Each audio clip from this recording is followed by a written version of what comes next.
All right, welcome to the daily market recap for Monday, July 14th. In this video, we'll be taking a look at the indexes, the liquid leaders, industry ETFs, and then end the video with long and short setups. Sorry for not posting the last couple of days. I had family in town, so this video might be a little bit longer than usual because I do want to go over the full industry ETF list. But the long and short setups are a little bit less than usual, so still aiming for that 20-25 minutes. Before we get started, make sure you give Deepvue a try. That's the trading platform that I'm using for the daily recap here. They're doing a completely risk-free 1 month trial for the next couple weeks. Don't even have to put in your credit card information in. Just go ahead, pick up the trial, and I'll link that in the comment section of this video. And with that, I'll also link all of my watch list, screeners, dashboard, and column sets so you can use the platform exactly how I do. All right, let's jump into it with the NASDAQ. Great action today. Kind of an outside day, undercut Friday's low, undercut the 10-day moving average into that support gap zone, but then rallied back through, ending the day up 0.36% and back over all key moving averages. S&P 500, a little bit weaker. Oh, there we go. A little bit weaker today, only up 0.2%. We do have that overhead resistance gap that we still need to eat through here, but on any pullback to the 10-day moving average gap zone, that should be supported. If we close below that, then there's at least some signal that the market's slowing down a bit. Next, we have the growth stocks of the Russell 2000. This is IWO. Good action today. We opened a little bit lower with a gap down, but we touched off that support gap, rallied through the 10-day and the 5-day, closing just below this resistance gap from Friday's gap down. The sooner that we can close that gap, the better. You never want to leave overhead gaps for too long.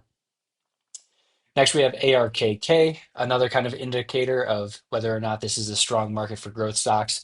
And as you can see, we're above all the moving averages. The moving averages are in the right order. I just realized I don't have the 200-day there.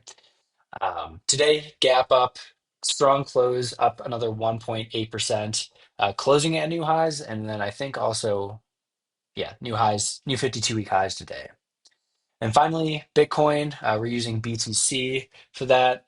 Great breakout last week. I think we went on Thursday, Friday, over the weekend. Great action overall. So crypto as a theme is definitely something that is working and really kind of leading us into this risk-on environment. Taking a look at the 9 liquid leaders, we'll just sort by price percent change today. Oops. And go through that. So Roblox, RBLX, continues to be a monster stock off that 200-day test on April 7th when the market bottomed. A little bit more than 100% gain from there. Today, good gap up, open on the low, close on the high. And if we zoom out, we're getting right near the previous high area here. I think 140 was the previous high. So running back up into that area, just a monster stock in something that hasn't even tested the 20-day EMA for a 100% move. That's a true market leader, a stock that you have to have on your watch list. GEV also made new 52-week highs today with a gap up and strong close, up 2.96%. Coinbase, small gap up, but more of a doji candle as we saw Bitcoin kind of pull back during the market hours, ending the day up 1.8%. Robinhood, similar action, up 1.6% with that gap up. Royal Caribbean opened on the low, closed strong in the range for a new closing high, also new 52-week and all-time highs. SoFi, early morning shakeout under the 5-day moving average, but ended up railing and closing in really strong action, up 0.6%.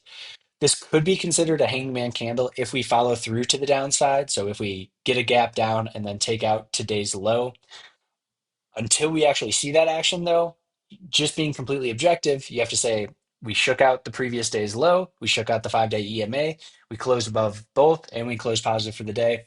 All of that is positive price action. NVIDIA shakes out the 5-day, closes back above, but ended the day down 0.5%. Uber acting a little bit weaker, lost the 10-day moving average today on lighter volume, down 1.5%. I do have a couple stocks in mind to potentially take that position. Palantir, new highs today on good volume, up, what was that, 5%. And then RKLB is the other name that I'm thinking about putting to the watch list. That was up another 10.7% for new 52-week highs. So if Uber does continue to break to the downside, if this 20-day moving average and gap zone doesn't hold, kind of like a breakout retest, then it'll get the boot for one of those two. And then finally, FUTU. The China theme we'll cover in the ETF list is still a major focus for me for potential rotation. And this is not doing anything wrong. Down 2.1% on very, very light volume, still above the 5-day moving average after a 4-day kind of breakout from this nice pivot here at 125. So even though this was red today, doesn't mean much to me as long as it's over the 5-day moving average and on lower volume than the previous day. Both of those boxes are checked, so I would just consider this a consolidation day. Next, we'll jump to the industry ETFs, and I'll go through each of these individually pretty quickly, but then highlight a few key ones.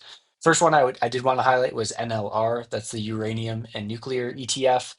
Great action. Overall, if we zoom out, we can see this rallied from 64 up to 111, about a 90% move. Pulled back into the 20-day moving average, lost it for a day, but always held the support gap. And then the last 3 days, nice follow through to the upside, up 3.1%. And a couple of those leading stocks, SMR, this one went from, let's see, $11 up to 44, so a 4x. Came into the 20-day moving average, kind of chopped around below it. And if you didn't have the support gap drawn here, you'd be probably confused that by the end of the day, we were kind of closing above that every single time, but that's why we draw the support gaps, because until you close below it, there's still evidence that they're buying support, and those really give you the best risk reward areas to get into a name. From there, just strong action Thursday, Friday up 4%, and then today really took off up 12%. The other one that comes to mind is OKLO. That was up 11.3%. Nice clean pivot through 57.40 that was buyable. Going back, excuse me, going back to the ETFs, we have ITA. This is the aerospace and defense ETF, gap up, new all-time highs today. Really one of the leading groups in the market, going from 120 or 130 to 193. Only tested the 20-day moving average maybe twice intraday, that entire move. Blockchain ETF, new highs, gap up, kind of a doji close with Bitcoin pulling back, but still overall strong action. XBI biotech ETF starting to break out. So we broke out on the 9th through this pivot, basically just consolidating under the 200-day moving average and above the 5-day EMA since then. IGV, this was really weak last week. Thursday, Friday, we lost 5 to 10 and then gap down, followed through to the 20-day EMA on Friday. But I like the action today. Whenever you get an ugly close under the 20-day, followed by an unfilled gap up and a reclaim of the 20-day, that's usually a good sign overall. And then you have a clean line in the sand of yesterday's low to keep long or in the uptrend. Or if we break below and close below, I would consider this to be an intermediate downtrend. KWEB, this is the China Internet ETF. I keep pounding the table on this. I think this is the next group to get major rotation. If we look on the weekly chart, you can see 3-year base here getting super, super tight on the right side of the base. If this does break to the upside, this is a theme that will have legs for multiple weeks. So we want to be focused on the leaders in that group. FDN, the Internet Exchange Fund, mostly just Meta, lost the 5 and the 10-day moving average on Friday last week, followed it with a gap up, open on a low, closed near the high, back through the 5 and 10-day EMAs. It's positive action to me. TEJ, that's leisure and entertainment. Nice shake out of the 5-day moving average, followed by today's gap up. We do have an overhead resistance gap, but still above rising 5, 10, 20, 50-day, and 200 days. So still in a nice clean uptrend. Cybersecurity, ugly action Thursday and Friday. Thursday lost the 5, the 10, and the 20-day. Friday followed through to the 50-day. Today we undercut that low and then rallied a little bit, but still not much. Definitely don't want to see this continue to sell off because cybersecurity has been a leading theme in the market. IYZ, this is telecommunications, bounced off the 20-day EMA on Friday, followed through to the upside, back through the 5 and the 10-day moving averages today. XLF, financials ETF, just kind of flagging after making new highs. Really quality base here, rallied up, just uppercut the highs, now pulling back. We do have one resistance gap overhead, but just that's 1 day old. Let's see if we can close that out on any further continuation higher. XRT, retail ETF, rejected at the resistance gap on Thursday. Slightly lower lows, lower highs on Friday. Still closed over the 5-day moving average, though. So to me, nothing wrong. And then today, higher highs, higher lows, and we're eating away at that resistance gap. TAN, solar ETF, another theme that I've been pounding the table that I think that this group has finally bottomed and that we should be focusing on the leaders. Continues to just kind of flag out while the 5-day moving average catches up. Ideally, a couple more tight days here, letting that 10-day catch up to the previous lows, and then we have a really good risk reward spot to play. But a couple of the stocks on the watch list, at least one, is in that solar theme. XLY, discretionary ETF, higher highs, higher lows, just kind of trending higher. XLP, under the 50, under the 20, the 10, and the 5. Kind of a weird looking base here. It feels like this is going to break to the downside, but every time it does start to roll over, it gets bought up by the end of the day. So maybe this is just a higher low shakeout. Gold, GDX gold miners, uppercut and failed the resistance gap and closed weak, but still above all the moving averages overall. Just not as much momentum in this group as of late, so we can focus elsewhere. XLV continues to be one of the weakest groups in the market, barely closing over the 20-day moving average, barely off the lows, only one unfilled gap up the entire time we've rallied off the lows since April, and actually made new lows after the market made new lows, which is never a good sign. Robotics ETF just pulling into the 10-day moving average today, not doing anything wrong. XLB materials, two gap downs from Thursday's high, but still just bouncing at the 10-day moving average. Overall, nothing too wrong. IYT transportation ETF, similar to XLB with two gap downs. Today we undercut the support gap and rallied back through, closing at the 5-day moving average. So still above the 10 and the 20, still in an uptrend. XME, new 52-week highs today, closed slightly red, but still with some air to the 5-day moving average. Definitely a leading theme in the market. Semiconductor ETF had some weakness in the morning, gap down, shook out the 10-day, reclaimed the support gap, and then closed at the 5-day. So great intraday action overall. We don't want to see this follow through to the downside because as goes semis, as goes the market. Ideally, we close today's little gap down quickly. ITB, this is the home construction ETF, still relatively weak overall, maybe getting an attempt to the 200-day moving average. Inflation numbers are coming out tomorrow, and this is definitely tied with inflation. So, because higher inflation, maybe they continue to pause the rate cuts. Lower inflation, higher probability that they cut rates, more people borrowing money to buy houses, kind of opens up the housing market. XOP, the energy ETF, still overall the key moving averages, gap down today, but one of those groups that really hasn't set up very well overall. And same with XL, or sorry, that was XOP. Same with XLE, little gap down today, closed at the 200-day, just not really a main focus of mine. Next, we'll go over some long setups and then end with our 5 short setups. First off, CRCL. This is a high flying name. We're in a high flying market. I think that you could buy through today's high.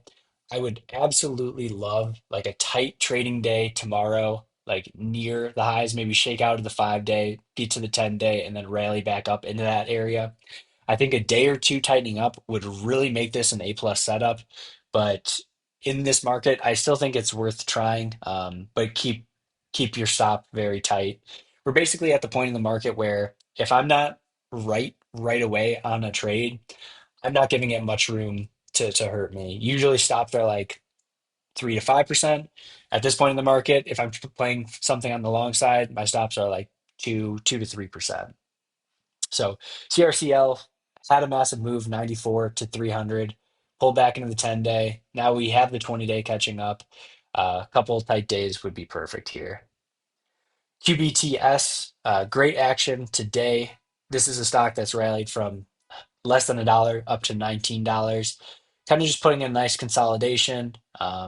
Would love a test of this gap zone and the 50-day moving average, but another name that you could just buy through today's high, stop at today's low, position size a little bit lower to keep that normal risk. OUST, this is another name that we have kind of 3, 4 highs right around the same price at $25. This is one that I would just be looking for a breakout through 25, play that momentum. If we break through 25 and then immediately fall right back, it's a name that I'm going to be cutting right away because anything that's rallied from $6 up to $26 in a couple months, when you get a clean, like round number pivot, you don't want to play around with something that reverses at that area. Secondary spot would be a pullback on market weakness into the 20-day EMA and the support gap. Then you could really tighten up your risk and size it a little bit better, but we'll see what the market gives us. RGTI, another quantum name that made that massive move in December of last year, 76 cents up to $20. And one on the weekly chart really doesn't get better looking on a weekly chart. IPO'd, what was it, 2022, had its basing stage, rallied up, made new highs, and now nice consolidation. I liked the action today. We had an ugly close on Friday under the 20-day moving average. Nice inside day setting up the action for tomorrow. Just looking for a breakthrough tomorrow's high. Stop would be the 20-day EMA. SEDG, this was one of my picks for the Wolf competition, which if you follow me on X, I do a Wolf X space every Monday. So make sure you check that out. This is the solar stock that I was talking about. I think solar has bottomed. I think this is a stock that can make some pretty massive moves because it's shown that it can make massive moves. We had a multi-year topping process between 200 and 300, and then fell all the way down to $10, maybe even a little less than $10. No, right around $10. Since then, we've rallied up to 26, and just like the TAN ETF, we're just consolidating. We had one close under the 5-day, but followed it up with a gap up and really tight trading at the end of the day today. Just looking for a break through the highs here to ignite the stock. ACHR, this was on the short watch list for me coming into the day. I was trying to see if we could get a gap down and accelerate lower, which we did like immediately, but then we reversed, got back through all the key moving averages, and basically just reset this pivot at 1090 for me. So looking for a break through today's high. Overall, one of those speculative names that had a monster run back in December and then just kind of ugly action since then, but we're starting to see tightening price action. This is going to be a great tester for the market. If we break out and continue to the upside, risk on market continues, momentum market, whatever you want to call it, continues. If we break to the downside, here's some evidence that momentum is starting to dry up. TIGR, one of the Chinese stocks that um, I have been really focused on. Haven't started a position just yet in it, but you can see zooming out, we've gone through that base that KWEB has, but instead of basing out at the lows, it has already made a big move off the lows from like $3 up to 14, and then went through multiple weeks of contracting while just kind of stair stepping higher and higher and higher. Little reversal on Thursday. Didn't follow through to the downside on Friday. We did close red down 2%, but we didn't take out Thursday's low. We didn't take out the 5-day moving average. Then we gapped up today and then kind of set the pivot at 1050 there. SEZL, this was on the short watch list on the upper cut and fail of the resistance gap. Now we've had 4 days basically straight down, followed by today's action where we undercut the support gap and then rallied back up. This is buyable through today's high, or if we get another sell-off, like the A plus spot would be a sell-off through the 50-day moving average, undercut the support gap right at 120, then you'd have very, very tight risk. It would just be whatever the low of the day is as you reclaim that support gap low. And a name that has shown you on sell-offs, on undercuts through key moving averages, it can respond and then start to trend. CRS, a name that has had three kind of shakeout candles, followed by an inside candle today, has been a monster stock. I have personally not traded it super well, but maybe the fifth time is the charm here. Just looking for a breakthrough today's high as a potential entry. Stop would be the 10-day moving average and the support gap below. HSAI, the last long setup we have, another Chinese stock. So we're focused on the theme. We see the big consolidation in KWEB. Now we're looking at the leaders within that group, stocks that are already at highs, FUTU, TME on the watch list today, TIGR, and then HSAI right at highs, just has this resistance gap to get over. No shakeout through the 5 and the 10-day moving average, and then rallied back up into that area. So just break above the resistance gap, break above 24 is buyable, and then probably use a 2 or 3% stop there. Finally, we'll cover a couple short setups. I actually didn't find many in the market, so you could argue that's a good sign. Overall, I didn't find many setups long or short.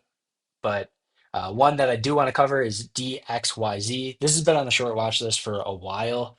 We had a couple days rallying up back through all the key moving averages.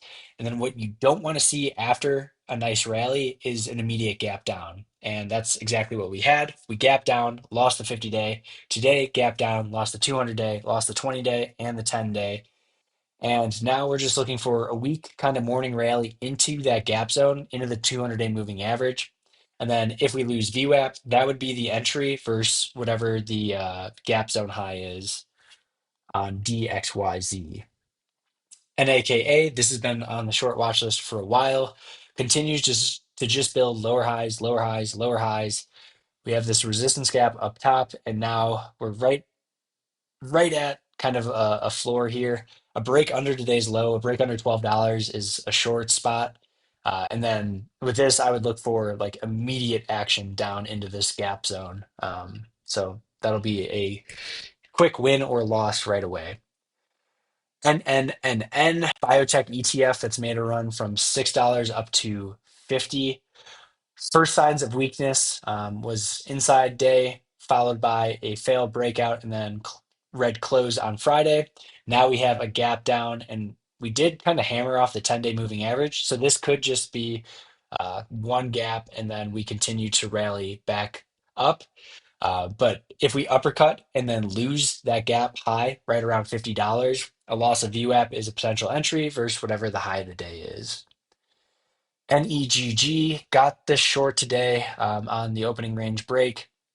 Had a nice big flush and then actually came back intraday. Pretty wild action overall. Let's show that on the 1 minute chart. Um, you can see went from 55 all the way down to 31, then rallied back up to 47 before putting in some lower highs and lower lows.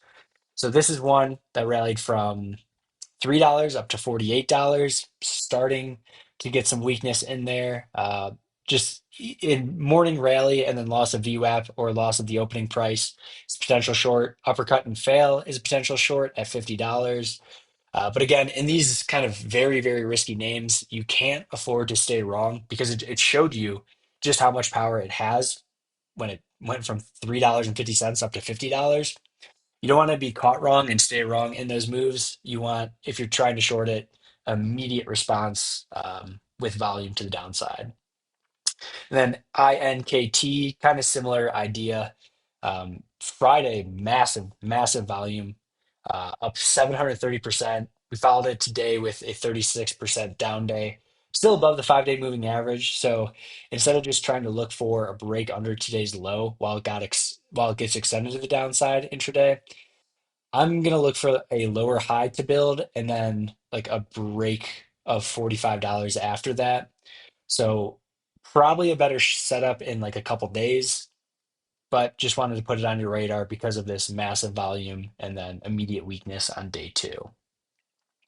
So that's going to be the daily recap for Monday, July 14th. If you guys enjoyed the video, please leave a like and subscribe to the channel. I'll do these daily recaps Monday through Thursday and then do a longer kind of recap and upcoming weekly review on Saturday. Make sure you give Deepvue that free trial a shot. 1 month, completely risk-free. Don't even need to put your credit card information. That's the pinned comment. And have a great rest of your day. Take care.